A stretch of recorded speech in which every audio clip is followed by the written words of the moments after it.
नमस्कार सभी दोस्तों को online concept classes by Rahul Singh channel में आपका स्वागत है दोस्तों। आज हम बात करने वाले हैं नेक्स्ट टॉपिक। हमने इससे पहले सोलर सिस्टम के बारे में पढ़ा था और हमने प्लेनेट के बारे में अध्ययन कर लिया था। आज हम बात करेंगे इंटरनल ऑफ स्ट्रक्चर यानी पृथ्वी की आंतरिक संरचना। जी हाँ दोस्तों, पृथ्वी जो आपको बाहर से जैसी लगती है तो अंदर से कैसी होती है वो भी हम बात करने वाले हैं। ध्यान से देखते आइए। जी हाँ दोस्तों, ये आपका टॉपिक इम्पोर्टेंट रहेगा, बहुत ही ज़्यादा इम्पोर्टेंट। ठीक है, अब देखो, जो आपकी पृथ्वी की आंतरिक संरचना है, जो पृथ्वी की आंतरिक संरचना है, इसको हम तीन भागों में बांटेंगे। सबसे पहले कितने भागों में बांटेंगे? तीन भागों में बांटेंगे। कितने भागों में? इसे हम तीन भागों में बांटेंगे। तो हम मुगलर को उतार देते हैं सबसे पहले हम, वैसे ही, क्योंकि बाल छोटे हैं ना इसलिए ऐसा लग रहा है। तो आज हम जो पृथ्वी देखते हैं वो ऐसी लगती नहीं है हकीकत में। सबसे पहले हम इसका टॉपिक का नाम लिखते हैं पृथ्वी की आंतरिक संरचना। क्या लिखते हैं? पृथ्वी की आंतरिक संरचना। पृथ्वी की आंतरिक संरचना इंग्लिश में कहते हैं इंटरनल ऑफ स्ट्रक्चर। क्या कहते हैं? Internal of structure. ठीक है, क्या कहते हैं? Internal of structure. थोड़ा आपको दिखे हेडिंग, पृथ्वी की आंतरिक संरचना।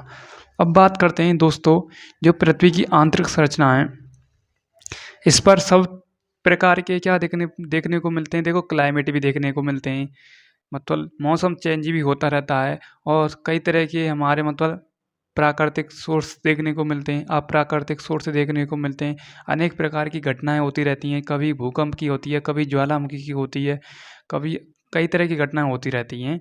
तो ये जो भूकंप की और ज्वालामुखी ये फटते हैं, जब लावा बाहर निकलता है, तो ये कैसे पॉसिबल है इसकी हम बात करेंगे डिटेल पूर्वक। जी हाँ दोस्तों, मैं सीरियस होकर इस टॉपिक को आपको पढ़ाऊँगा। आपका छोटा भाई जितना पढ़ाएगा उससे बाहर नहीं जाएगा, ये मैं दावे के साथ कह सकता हूँ। और जो आपकी फर्स्ट क्लास हुई है, मैं उसके क्यूज प्रैक्टिस सेट लेकर आऊँगा जब आपके दो टॉपिक हो जाएंगे। ठीक है, देखो, सबसे पहले पृथ्वी आपकी इस प्रकार से दिखती है। सबसे पहले हम पृथ्वी को हम बनाते हैं। क्या बनाते हैं? हम पृथ्वी को बनाते हैं सबसे पहले। तो पृथ्वी आपकी कुछ इस प्रकार से होती है। क्या होती है? पृथ्वी आपकी कुछ इस प्रकार से होती है। वैसे बिल्कुल प्रॉपर गोल नहीं होती है, ठीक है, प्रॉपर गोल होती नहीं है। तो मैं इसे गोल बनाकर समझा रहा हूँ आपको। देखो, पृथ्वी की जो आकृति होती है, इसकी रेडियस पूरी होती है 6000 किलोमीटर, यानी 6400 किलोमीटर। इसकी रेडियस की बात कर रहा हूँ मैं। ये इसकी रेडियस हो गई, क्या हो गई? त्रिज्या हो गई। क्या है? वही त्रिज्या। ठीक है, ठीक है। अब हम इसके आधे भाग से देखें, इस आधे भाग से देखें हम, इसी से हम जानकारी करेंगे पृथ्वी की आंतरिक संरचना की।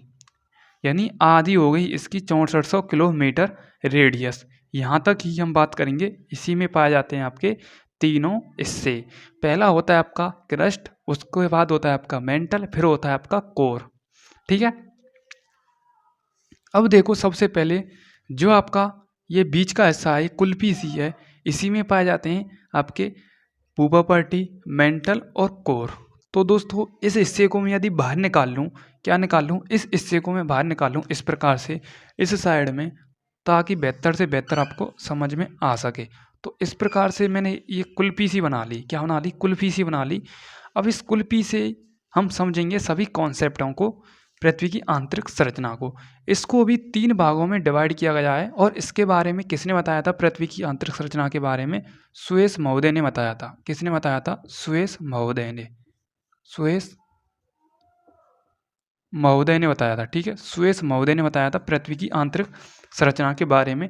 जैसे ब्लैक होल के बारे में जॉन विलियर भाई साहब ने बताया था। ठीक है, और उन्होंने दूरबीन की भी खोज की थी। ठीक है, उसी प्रकार से पृथ्वी की आंतरिक संरचना को सुएस महोदय ने बताया था। अब यहाँ से कॉन्सेप्ट आपका चालू हो रहा है।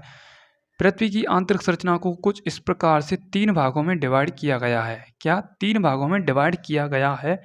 सबसे फर्स्ट ऊपर हिस्सा है, ये पृथ्वी की ऊपरी सरफेस है। क्या है? Upper surface. क्या है? अपर सरफेस, जिसे हम नाम देते हैं क्रस्ट। क्या कहते हैं? क्रस्ट। क्या कहते हैं? क्रस्ट, जिसे हम कहते हैं बूपा पर्टी। क्या कहते हैं? Bupa party. ठीक है, ठीक है। क्या कहते हैं? Crust Bupa party. इसके निचले हिस्से को हम नाम देते हैं, क्या नाम देते हैं? इसके निचले हिस्से को नाम देते हैं हम मेंटल। क्या कहते हैं? मेंटल। हिंदी में और इंग्लिश में सेम, मेंटल। ठीक है। उसके बाद निचला हिस्सा आता है कोर। क्या आता है? क्रोड। ठीक है, क्या आता है? क्रोड। ठीक है, इंग्लिश में कहते हैं कोर, CORE। ठीक है, CORE। ठीक है, ओके। क्या कहते हैं? CORE। अब इन तीनों हिस्सों को अलग अलग, हर प्रत्येक हिस्से को दो दो भागों में अलग अलग डिवाइड किया गया है। जैसे आपका भूपा पर्टी है तो ऊपरी भूपा पर्टी और निचला भूपा पर्टी, उसके बाद निचला मेंटल, ऊपरी मेंटल, उसके बाद निचला क्रोड और ऊपरी क्रोड। ठीक है, इनको भी 3 भागों में अलग अलग डिवाइड किया गया है। किस प्रकार से, वो भी हम अलग अलग डिवाइड करते हैं। जैसे आपके मेंटल को भी 2 भागों में, मेरा मतलब भूपा पर्टी को भी 2 भागों में डिवाइड किया गया है इस प्रकार से। ठीक है, उसके बाद मेंटल को भी 2 भागों में डिवाइड किया गया है, मेंटल को भी 2 भागों में डिवाइड किया गया है और क्रोड को भी 2 भागों में डिवाइड किया गया है। ठीक है, अब बात करते हैं, सबसे पहले इनके नामों को हम लिख लेते हैं। ये तो आपका पूरा हिस्सा क्या हो गया? भूपा पर्टी का हो गया। और ये आपका हो गया किसका? मेंटल का पूरा हिस्सा। ठीक है, मेंटल का हिस्सा कहाँ से लेके कहाँ तक है? मेंटल का हिस्सा यहाँ से चालू है, यहाँ तक है। ये है आपका मेंटल का हिस्सा। ठीक है, उसके बाद यहाँ से लेके यहाँ तक ये है कोर का हिस्सा, क्रोड का हिस्सा। ठीक है, और ये यहाँ ऊपर से लेकर यहाँ तक ये है भूपा पर्टी का हिस्सा। क्या है? भूपा पर्टी का हिस्सा। ठीक है, कोई दिक्कत? अब इनको अलग अलग 3 भागों में डिवाइड किया गया है। सबसे पहले हम कहेंगे, ये तो आपका हो गया इंग्लिश में, इसका नेम क्या हो गया? क्रस्ट। उसके बाद मेंटल, उसके बाद क्रोड यानी कोर हो गया। ठीक है, यानी केंद्र होता है जो निचला निचला। ठीक है, अब बात करते हैं आगे की तरफ। इसको भी अलग अलग डिवाइड में, अलग अलग भागों में डिवाइड किया गया है। भूपा पर्टी को नाम कहते हैं, जैसे ऊपरी हिस्सा है तो अपर क्रस्ट, UC लिख देता हूँ मैं, UC। उसके बाद निचला है इसका लोअर क्रस्ट, लोअर क्रस्ट। उसके बाद मेंटल चालू हो गया तो अपर मेंटल और लोअर मेंटल। क्या हो गया? Lower mental. उसके बाद अपर कोर, अपर कोर, उसके बाद लोअर कोर। ठीक है, कोई दिक्कत नहीं होनी चाहिए, कोई दिक्कत नहीं होनी चाहिए। ठीक है, ये हो गया यहाँ तक आपका कॉन्सेप्ट क्लियर। अब बात करते हैं आगे की तरफ। जो आपका होता है भूपा पर्टी, इसका दूसरा नाम क्या है? इसे हम सियाल के नाम से भी जानते हैं, इसे हम सियाल के नाम से भी जानते हैं। क्या? सियाल के नाम से भी जानते हैं। यहाँ पर लिख देता हूँ मैं, इसे हम सियाल के नाम से भी जानते हैं। ठीक है, सियाल। सियाल किस किस से मिलकर बना होता है? ये बना होता है Si प्लस Al, यानी सिलिका प्लस एल्यूमिनियम से। ठीक है, पूछ सकता है एग्जामिनर, जो भूपा पर्टी का अन्य नाम है सियाल, उसमें कौन कौन से एलिमेंट पाए जाते हैं? तो ये पाए जाते हैं आपके सिलिकॉन प्लस एल्यूमिनियम। उसके बाद आपका आता है मेंटल। मेंटल को कहते हैं हम सीमा, पाकिस्तान वाली सीमा। ठीक है, ये होती है आपकी सिलिका प्लस में मैग्नीशियम। ठीक है, यानी सीते Si यानी सिलिका और माते मैग्नीशियम यानी Mg। लास्ट में L आ रहा तो एल्यूमिनियम, शुरू में C आ रहा तो Si। ठीक है, यह ऐसे ट्रिक आप गुना लेना। उसके बाद होता है ये नीफे, इसको हम नाम देते हैं नीफे, नीफे भी कहते हैं इसको। क्या कहते हैं? नीफे। जो बना होता है आपका Ni प्लस में किससे? निकल प्लस में फेरस। ठीक है, P से। ठीक है, फेरस। F यानी P, मेरा मतलब इसका सिंबल मैं भूल रहा हूँ, मैं P से रिप्रेजेंट कर रहा हूँ इसको, फेरस से। ठीक है, वैसे PH लिख देती से मेरे हिसाब से, बट आपको निकल प्लस में फेरस, Fe, यहाँ निकल प्लस में Fe फेरस नहीं होता है, ये लोहा होता है। ठीक है, ठीक है, निकल प्लस में लोहा। ठीक है, तो ये इनके अन्य नेम है। अब इनमें सियाल, सियाल यानी Li, मेरा तो Si प्लस में एल्यूमिनियम।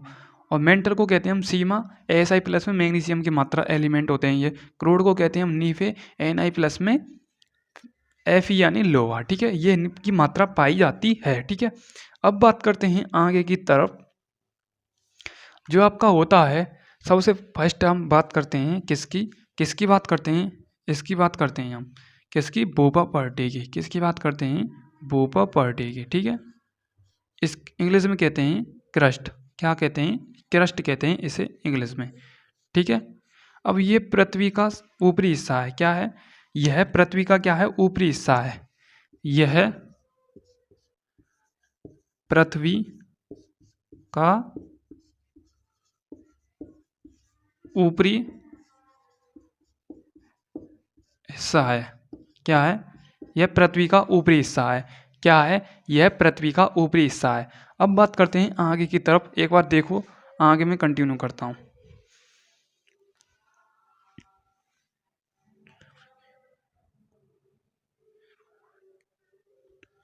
ठीक है, अब बात करते हैं आगे की तरफ। यह मतलब भूप्रपट्टी पृथ्वी का सबसे ऊपरी भाग है, ये आपको याद रखना है। अब बात करते हैं आगे की तरफ। भूप्रपट्टी की जो मोटाई होती है महाद्वीपों में और महासागरों में कितने किलोमीटर होती है, वो भी हम समझते हैं। देखो दोस्तों, सपोज ये आपका क्या है, समुद्र महाशय हैं। क्या है, समुद्र महाशय हैं। अपार मात्रा में पानी पाया जाता है, पता ही होगा आपको। ठीक है, ये समुद्र महाशय हैं। ठीक है, अब मैंने इसमें रख दिया किसी कॉन्टिनेंट को। किसको रख दिया, किसी, देखो एक होता है आपका महासागर, एक होता है कॉन्टिनेंट। मैंने किसी यहाँ पर कॉन्टिनेंट को रख दिया। ये आपका क्या है, कॉन्टिनेंट है, यानी क्या है, ये महाद्वीप है। क्या है, महाद्वीप। ठीक है, उसके बाद महासागर, तो महासागर में तो अपार मात्रा में पानी होता है, ये समझो ये महासागर है। क्या है, महासागर। क्या है, महासागर। जैसे आपका प्रशांत महासागर हुआ, हिंद महासागर हुआ, जो आधे आधे हिस्से को कवर कर चुके हैं किसके, एक समुद्र के, मतलब आधे आधे। जैसे हमारे कितने महासागर होते हैं, 5 महासागर होते हैं। ठीक है, अब इनमें से कोई सा महासागर समझो आप। अब आप बताओ इनमें से महाद्वीप बड़ा होगा या महासागर बड़ा होगा। ठीक है, तो गहराई कितनी ज़्यादा है किसकी, तो आप कहेंगे जो हमारा भूप्रपट्टी होता है इसमें महासागरों की और महाद्वीपों की कितनी गहराई होती है या कितनी मोटाई होती है, ये समझो आप। ठीक है, तो मैं आपके लिए बता देता हूँ महाद्वीप की कितनी होती है और महासागर की कितनी होती है, वो भी हम समझते हैं। ठीक है, एक मिनट, हमसे गलती तो नहीं हो रही, एक मिनट एक मिनट। ये महासागर है और ये महाद्वीप समझो। ठीक है, क्या, ये समझो आप महाद्वीप। ठीक है, क्या समझो, महाद्वीप। ठीक है, और ये समझो, एक मिनट, महाद्वीप तो मैंने लिखा ही है ना, ये समझो आप महासागर। ठीक है, और ये समझो आप महाद्वीप। ठीक है, अब देखो महासागर में होती है कितनी, जितना बड़ा नाम है उतनी ही इसकी कम मोटाई होगी, 5 किलोमीटर। क्या होगी, 5 किलोमीटर। और इसमें महाद्वीप में इसकी मोटाई होगी 30 किलोमीटर। ठीक है, पूछ सकता है एग्जामिनर कि जो हमारा भूप्रपट्टी का हिस्सा होता है इसमें महासागरों की मोटाई कितनी होती है और महाद्वीपों की मोटाई कितनी होती है। ठीक है, ठीक है, महासागरों की मोटाई लिख देता हूँ, भूप्रपट्टी में लिख देता हूँ। सबसे पहले भूप्रपट्टी में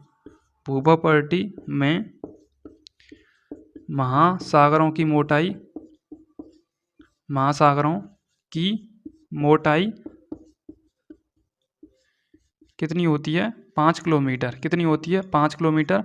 और महाद्वीपों की, और महाद्वीपों की कितनी होती है, 30 किलोमीटर।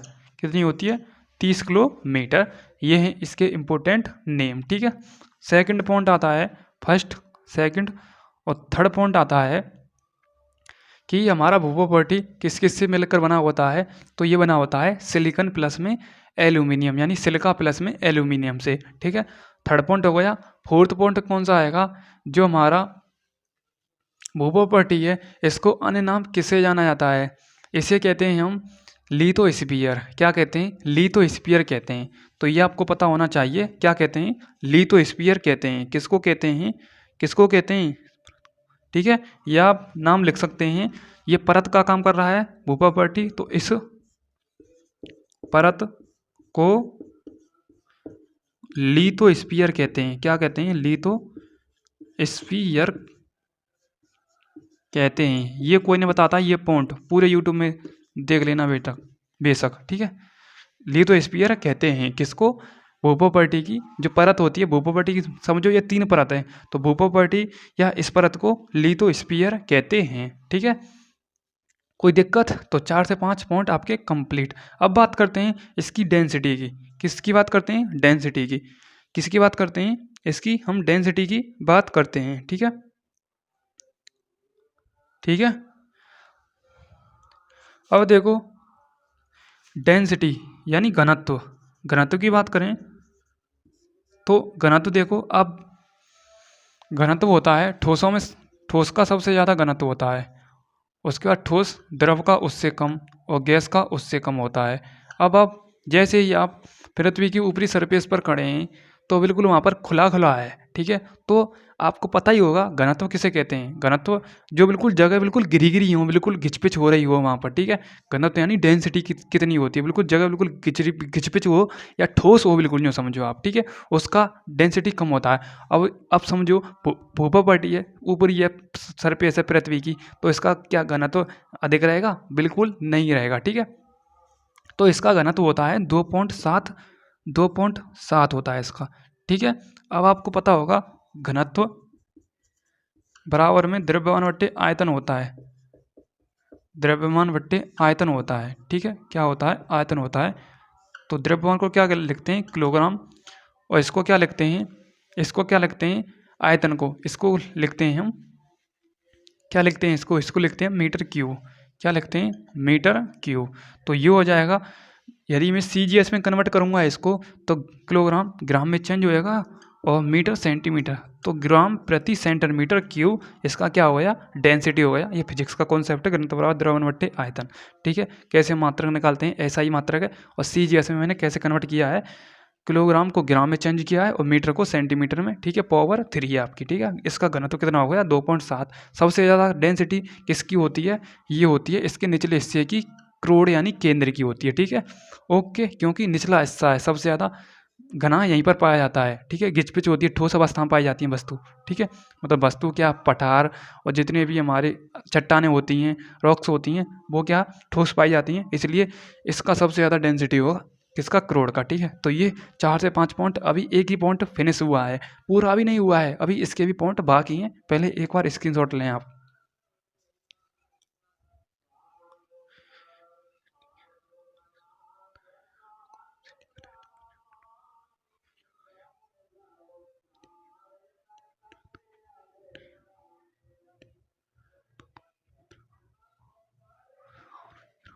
ठीक है, अब बात करते हैं इसमें जो तत्व पाए जाते हैं, तत्व पाए जाते हैं, एलिमेंट पाए जाते हैं, उसका अवरोही क्रम। इसमें पाए जाने इसमें पाए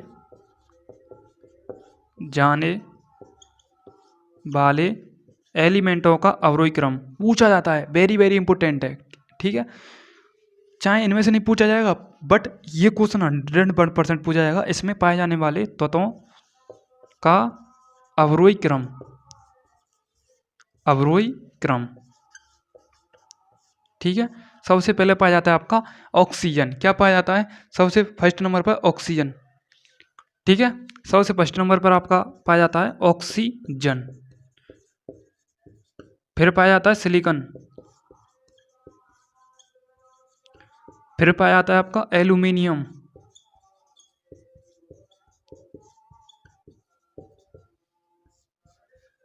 एक मिनट,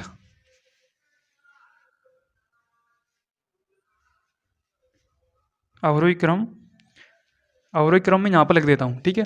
यहाँ पर लिख देता हूँ, देखो अवरोही क्रम सबसे फर्स्ट पर आता है ऑक्सीजन,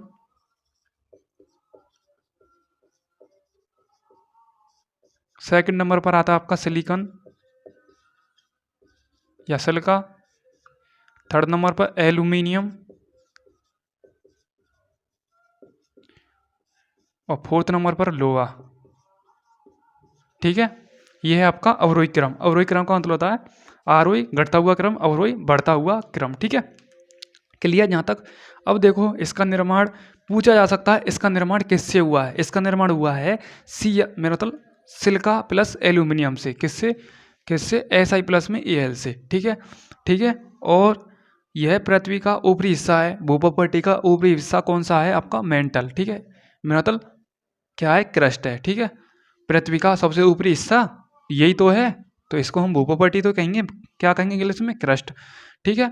भूमध्य में महासागरों की मोटाई कितनी होती है? 5 किलोमीटर होती है। और महाद्वीपों में कितनी होती है? 30 किलोमीटर होती है। इस परत को हम किस नाम से जानते हैं? लिथोस्फीयर भी कहते हैं। ठीक है।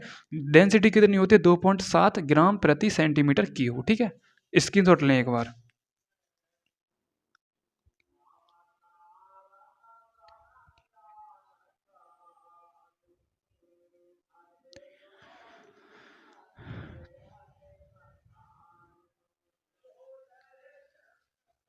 ठीक है, स्क्रीनशॉट ले लिया होगा। अब मैं इसको एक बार रफ करूंगा, फिर मैं आगे बताऊंगा दूसरे पॉइंट पर। ठीक है, अब बात करते हैं दोस्तों आगे की तरफ। आगे आपका आता है सेकंड मेंटल। ठीक है, और ये भी क्वेश्चन बन सकता है, भूमध्य को कितने भागों में डिवाइड किया गया है? 2 भागों में, एक आपका अपर क्रस्ट, एक आपका लोअर क्रस्ट। ठीक है, ये याद रखना है आपको। सेकंड है आपका मेंटल। मेंटल क्या है आपका? सेकंड पॉइंट है मेंटल। ठीक है, क्या है? मेंटल। ठीक है, ठीक है। अब देखो मेंटल क्या है। यह क्रस्ट के निचले भाग तो ये निचला हिस्सा है, तो ये तो हम लिख सकते हैं यह क्रस्ट के निचले या क्रस्ट के निचले भाग को मेंटल कहते हैं। क्रस्ट के निचले भाग को मेंटल कहते हैं। क्या कहते हैं? मेंटल। ठीक है, मेंटल कहते हैं, ये लिख लेना आप। ठीक है, बात करते हैं आयतन की, आयतन की और द्रव्यमान की। द्रव्यमान की और आयतन की। ठीक है, इनकी हम बात करते हैं। द्रव्यमान पाया जाता है इसका 83%, और इसका द्रव्यमान पाया जाता है, मेरा मतलब आयतन 83% और द्रव्यमान इसका 70%, मेरा मतलब 67%। ठीक है, ठीक है, 67 भाग किसका है? मेंटल का ही है। ठीक है, ठीक है, किसका है? मेंटल का है 67। इसका वॉल्यूम 83% है और इसका मास कितना है? 67%। ठीक है, ओके। इसका निर्माण किससे हुआ है? इसका निर्माण,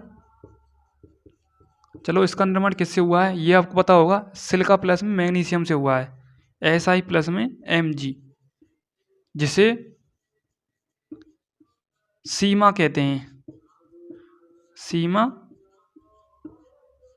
कहते हैं। ठीक है, क्या कहते हैं?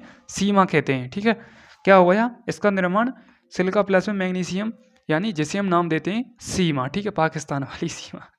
ठीक है, सीरियस होकर पढ़ा रहा हूँ, ऐसी क्लास मेरा तो कम नहीं मिलेगी। आप देख लेना पृथ्वी की इंटरनल स्ट्रक्चर। अभी तो इसमें क्या है, अभी तो शुरुआत हुई है, यूँ समझो इसका 20% भाग हुआ है अभी तो, यूँ समझो 20 से 25% हुआ होगा। ठीक है, अभी तो मतलब 60% बाकी, यूँ समझो। ठीक है, इतना क्लियर। उसके बाद आगे बात करूँ मैं इसकी सेकंड पॉइंट की। अब देखो इस परत को हम किस नाम से जानते हैं? इस परत को हम नाम देते हैं एक, क्या नाम देते हैं? बैरोस्फीयर। क्या कहते हैं? बैरोस्फीयर। बैरोस्फीयर, जैसे लिथोस्फीयर था, बैरोस्फीयर क्या है? ये है इस परत का नाम। ठीक है, पूछ सकता है कि मेंटल को, मेंटल परत जो आपकी, इसे किस नाम से जानते हैं? तो बैरोस्फीयर, उसमें दे रखा होगा, चार ऑप्शन दे रखे होंगे, लिथोस्फीयर, बैरोस्फीयर, उसके बाद पायरोस्फीयर। तो इसे किस नाम से जानते हैं? बैरोस्फीयर। ठीक है, उसके बाद नेक्स्ट पॉइंट आता है, इसका निर्माण किससे हुआ है? कौन सी चट्टानों से हुआ है? इसका निर्माण बेसाल्ट चट्टानों से हुआ है। इसका निर्माण बेसाल्ट चट्टानों से हुआ है। किससे? बेसाल्ट चट्टानों से, बेसाल्ट रॉक्स से। ठीक है, इसका निर्माण बेसाल्ट चट्टानों से हुआ है। किसका? मेंटल का। ठीक है, किसका हुआ है? मेंटल का। एक मिनट, आपको निचला पॉइंट तो दिख नहीं रहा है, चलो मैं दिखा देता हूँ। इसे थोड़ा हम पीछे कर देते हैं। हाँ, अब सही है। जो मैं मुँह से बोल रहा हूँ उसको ऐड करते हैं ना। मेंटल का निर्माण किससे हुआ है? बेसाल्ट चट्टानों से हुआ है। अब बैकग्राउंड थोड़ा बहुत इधर उधर का दिख रहा है, कोई दिक्कत नहीं है। ठीक है, ठीक है, इस परत को हम कहते हैं बैरोस्फीयर। ठीक है, इसका निर्माण सिलिका प्लस मैग्नीशियम, यानी जिसे हम सीमा नाम देते हैं। ठीक है, ओके। अब बात करते हैं, ठीक है, बात करते हैं आगे की तरफ, ठीक है।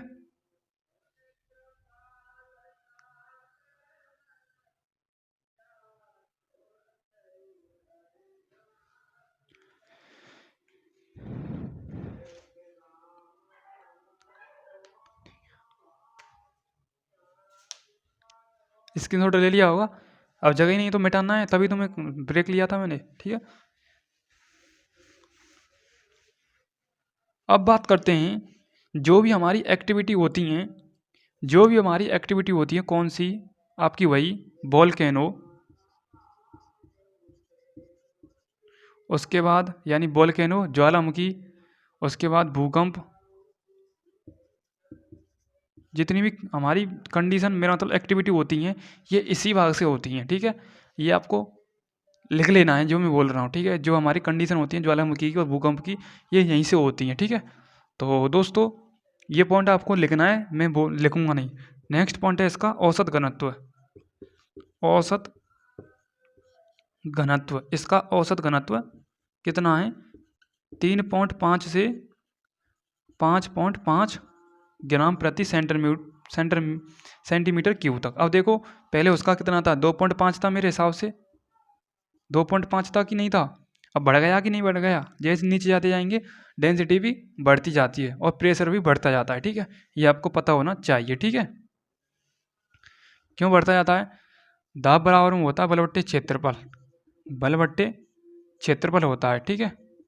क्या होता है, बल बट्टे क्षेत्रफल। जितना आप फोर्स लगाएंगे उतना ही एरिया कम होगा, जितना एरिया कम होगा उतना ही दबाव ज़्यादा होगा, ठीक है। क्योंकि अब तो मेरा खुला एरिया है चारों तरफ का, इसलिए मुँह पर दबाव कहाँ लगेगा, ठीक है। अब जैसे ही मैं सिकुड़ने लग जाऊँ, मतलब एरिया कम होने लग जाए तो प्रेशर भी ज़्यादा हो जाएगा, ठीक है। एरिया कम तो प्रेशर ज़्यादा, और यदि प्रेशर कम तो एरिया ज़्यादा, ये है स्थिति, ठीक है।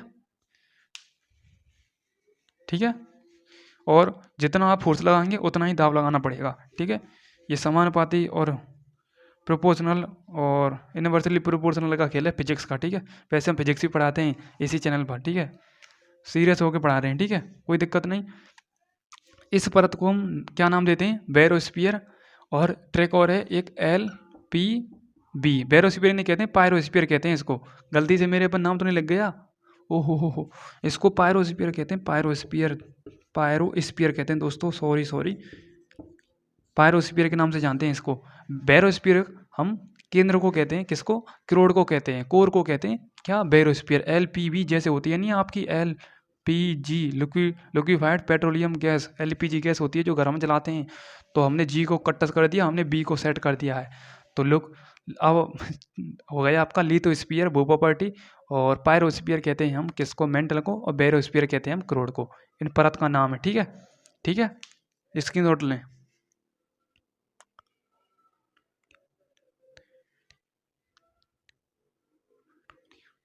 ठीक है, और मेंटल को हम बाइट ऑफ द अर्थ के नाम से भी जानते हैं, बाइट ऑफ द अर्थ के नाम से, क्योंकि यहाँ पर एक्टिविटी होती रहती है भूकंप और अत्याधिक, ठीक है। इसे हम बाइट ऑफ द अर्थ के नाम से भी जानते हैं, ठीक है, ठीक है। अब बात करते हैं, नेक्स्ट पॉइंट है आपका, नेक्स्ट पॉइंट है करोड़ का। किसका है, करोड़ का, किसका है, करोड़ का, ठीक है।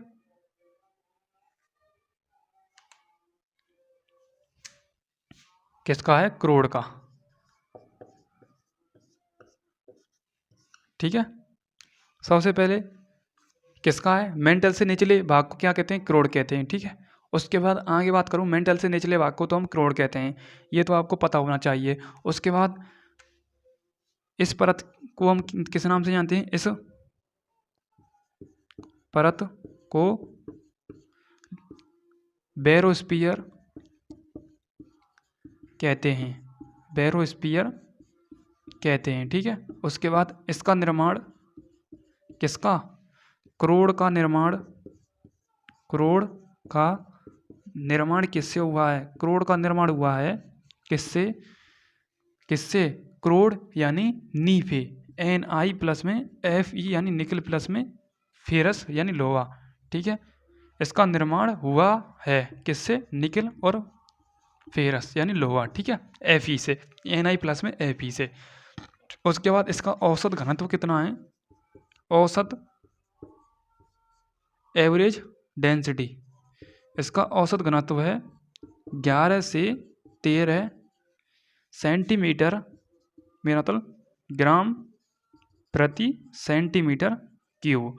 ठीक है, अब देखो क्रस्ट का कितना था, क्रस्ट का औसत घनत्व था 2.5, ठीक है, ग्राम प्रति सेंटीमीटर क्यूब। ठीक है, उसके बाद मेंटल का कितना था, मेंटल का कितना था, ये था 3.5 से 3.5 टू 5.5, ठीक है, 5.5 कितना ग्राम प्रति सेंटीमीटर क्यूब। उसके बाद कोर का कितना है, कोर का कितना है, ये है आपका 11 से 13 ग्राम प्रति सेंटीमीटर क्यूब, ये डेंसिटी हो गई। ठीक है, ओके, वैसे मैंने सभी लिखा दिए, ये मैंने एक लाइन में लिखा दिए आपको। ठीक है, तो ये हुआ आपका यहाँ तक टॉपिक फिनिश। ठीक है, स्क्रीनशॉट लें एक बार।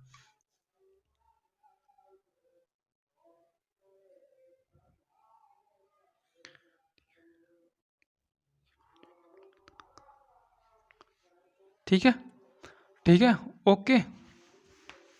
और एक और पॉइंट लिख लेना, ओ हो डेंसिटी तो हमने बता दी। वॉल्यूम, वॉल्यूम की बात करें, वॉल्यूम यह पृथ्वी का संपूर्ण आयतन का 16% भाग घेरता है। क्या करता है, 16% भाग घेरता है। ठीक है, सबसे ज़्यादा घेरता है मेंटल। ठीक है, मेंटल का कितना बताया था मैंने, 85 बताया था वॉल्यूम। ठीक है, क्या बताया था, 85, और 67 उसका मास बताया था।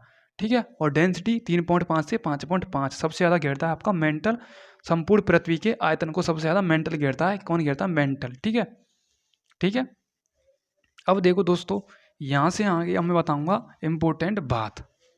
क्या बताऊंगा, इम्पोर्टेंट बात। अब ये बात कंप्लीट हो गई। ठीक है, अब देखो सबसे पहले जो मैंने इनको 6 भागों में बांटा है, 6 भागों में सबसे फर्स्ट है आपका क्या, बुपोपर्टी। क्या है, इंग्लिश में कहते हैं इसे क्रस्ट। क्या कहते हैं, क्रस्ट। क्रस्ट को अपर क्रस्ट और लोअर क्रस्ट में बांटा है मैंने, अपर क्रस्ट प्लस में लोअर क्रस्ट। ठीक है, उसके बाद आता है आपका नेक्स्ट, नेक्स्ट आता है आपका मेंटल। मेंटल को मैंने अपर मेंटल लोअर मेंटल में बांटा है। अपर मेंटल, एक मिनट, अपर मेंटल प्लस में लोअर मेंटल। उसके बाद मैंने बांटा है किसको, क्रोड को, अपर क्रोड और लोअर क्रोड, अपर क्रोड प्लस में लोअर क्रोड। ठीक है, अब इनको हम क्या नाम से जानते हैं, किस नाम से जानते हैं, ये भी आपको पता होना चाहिए। देखो एक है आपका नाम है इनके, इसे हम कहते हैं कौने रोड, कौने रोड डिस्कंटिन्यूटी। ठीक है, यानी कौने रोड असंबद्धता। ठीक है, इसे हम कहते हैं मोहोबिक। क्या कहते हैं, मोहोबिक। क्या कहते हैं, मोहोबिक। ठीक है, क्या कहते हैं, मोहोबिक। ठीक है, उसके बाद इसे कहते हैं हम रेपिटो, रेपिटो, रेपिटो डिस्कंटिन्यूटी यानी असंबद्धता। इसे कहते हैं हम गुटेनबर्ग, किसको, लोअर मेंटल को, गुटेनबर्ग। इसे हम कहते हैं लेहमैन।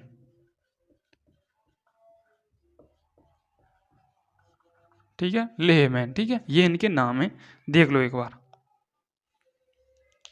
ठीक है, ठीक है, ये पूरी का नाम है अपर क्रस्ट और लोअर क्रस्ट का। ठीक है, क्या है, लेहमैन। ठीक है, अब बात करते हैं आगे की तरफ। देखो मैंने आपको बताया है जो आपका अपर क्रस्ट है इसे हम कहते हैं कौने रोड, लोअर क्रस्ट है मोहोबिक, अपर मेंटल को रेपिटो, लोअर मेंटल को गुटेनबर्ग, और यूसी प्लस एलसी यानी अपर क्रस्ट प्लस लोअर, मेरा मतलब अपर कोड क्रोड और लोअर क्रोड को हम कहते हैं लेहमैन। ये इनके नाम है। एग्जाम में पूछा जाएगा, क्वेश्चन दे रखा होगा, कैसे दे रखा होगा कि अपर मेंटल यानी अपर क्रोड प्लस लोअर क्रोड को किस नाम से जानते हैं, क्या नाम देते हैं, इसे कहते हैं हम लेहमैन। इस प्रकार के आपको नाम देखने को मिलेंगे, लेहमैन, गुटेनबर्ग, लेहमैन असंबद्धता, गुटेनबर्ग मोहोबिक असंबद्धता, इस प्रकार के आपको नाम देखने को मिलेंगे किसमें, ऑप्शन में, जो आपके 4 ऑप्शन आएंगे। ठीक है, ठीक है, तो ये हो आपका टॉपिक। अब मैं आपको एक बार इसको रिपीट कराता हूँ। देखो दोस्तों, हमारी पृथ्वी की कुछ इस प्रकार से हमारी आकृति होती है, इस प्रकार की आकृति होती है हमारी पृथ्वी की। ठीक है, क्या होती है, एक मिनट, इस प्रकार की हमारी पृथ्वी की आकृति होती है। हम इसके रेडियस तक ही जा पाएँ, ठीक है। कोलारो प्रायद्वीप तक इसकी मेरे हिसाब से ड्रिल हो चुकी है, ठीक है। कोलारो प्रायद्वीप और मतलब 10 से 15 किलोमीटर तक इसकी ड्रिल पॉसिबल है, ठीक है। किसकी? पृथ्वी की यदि हम ड्रिल करें तो पूरी असंभव है, ठीक है। यदि इसकी रेडियस यहाँ तक इसकी रेडियस 6400 किलोमीटर है, 64 इंटू हम 2 करेंगे तो 128 आ गई कि नहीं आ गई? 128 कितनी बड़ी संख्या आ गई? कितनी हो गई? देखो 6400 इंटू 2 करेंगे तो 64 इंटू 2 128 और 4 जीरो। अब कितनी बड़ी संख्या हो गई ये? कितनी बड़ी संख्या हो गई? इकाई, दहाई, सैकड़ा, हज़ार, 10,000, लाख, 10 लाख, यानी 12 लाख तक पहुँच गई, ये समझो आप। मतलब इतनी किलोमीटर है इसकी, ठीक है, पूरी लंबाई की बात करें हम, ठीक है। ठीक है, तो ये तो इसकी रेडियस है, ये 6400 किलोमीटर, ठीक है। ओके, अब जो हमारा पृथ्वी की आंतरिक संरचना है, इसको इस प्रकार से एक कुल्फी सी बनाई है। इस प्रकार से हमें वैज्ञानिकों ने, साइंटिस्टों ने जाना है कि कितने भागों में डिवाइड किया गया है। इसको भूप्रॉपर्टी मेंटल कोर यानी क्रस्ट मेंटल कोर में डिवाइड किया गया है। इनको अलग अलग नाम दिया गया है। सियाल, सीमा, नीफे। सियाल SI प्लस एल्यूमिनियम से बना है और सीमा यानी मेंटल किससे बना है? सिलिका प्लस मैग्नीशियम से। और क्रोड किससे बना है? नीफे यानी Na प्लस में फेरस से बना, फेरस यानी लोहा, Fe समझो आप, ठीक है। उसके बाद इन्हीं 3 भागों को अलग अलग 2-2 भागों में डिवाइड किया गया है। जैसे अब क्रस्ट है तो क्रस्ट को एक ऊपरी क्रस्ट है, एक निचला क्रस्ट है, तो अपर क्रस्ट, लोअर क्रस्ट, उसके बाद निचला ऊपरा तीनों भागों को बांटा गया है, ठीक है।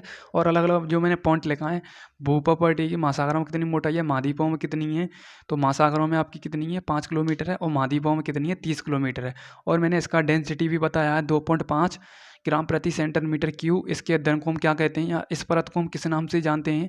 इसे हम कहते हैं लिथोस्फीयर, ठीक है। उसके बाद इस परत का निर्माण किससे हुआ है? इस परत का निर्माण हुआ है Cl प्लस एल्यूमिनियम से, यानी सिलिका प्लस एल्यूमिनियम से। उसके बाद हमने अवरोही क्रम इस परत का यानी इस किसका भूप्रॉपर्टी में जो एलिमेंट पाया जाता है उसका अवरोही क्रम क्या था? हमने पढ़ा था, क्या पढ़ा था? ऑक्सीजन पढ़ा था। उसके बाद सिलिका, एल्यूमिनियम, लोहा पढ़ा था, ये इंपॉर्टेंट है। उसके बाद हमने सेकंड पॉइंट पढ़ा था मेंटल, और उसके बाद क्रोड पढ़ा था। मेंटल के बारे में बताएं तो इसका जो चट्टानें पाई जाती हैं इसी में पाई जाती हैं, और संपूर्ण पृथ्वी का सबसे ज़्यादा आयतन इसी में है। कितना है? 83 से 85 के समथिंग है, ठीक है। उसके बाद इसका मास है वो कितना है? 67 है। और इसके हम घनत्व की बात करें तो 3.5 से 5.5 है। उसके बाद इसका निर्माण किससे हुआ है? इसका निर्माण हुआ है सिलिका प्लस में मैग्नीशियम से, यानी सीमा, ठीक है। उसके बाद इस परत को किस नाम से जानते हैं? इस परत को हम जानते हैं नाम से, किसको? पायरोस्फीयर के नाम से, ठीक है। और जो भी कंडीशन होती है भूकंप, ज्वालामुखी की, इसी किससे होती हैं? पार्ट से होती हैं, मेंटल के से, ठीक है। और मैंने क्रोड के बारे में बताया था, डेंसिटी कितनी होती है? 11 से 13। इसकी डेंसिटी होती है घनत्व ग्राम प्रति सेंटीमीटर क्यूब, ठीक है। और 16-17% ये संपूर्ण पृथ्वी के आयतन को घेरे हुए है, ठीक है। सबसे कम यही है, ठीक है। आपको मुझे बताना है जो हमारा भूप्रॉपर्टी है ये संपूर्ण पृथ्वी के कितने आयतन को घेरे हुए है, ये कमेंट बॉक्स में आपको लिखना है। ये आपका क्वेश्चन है।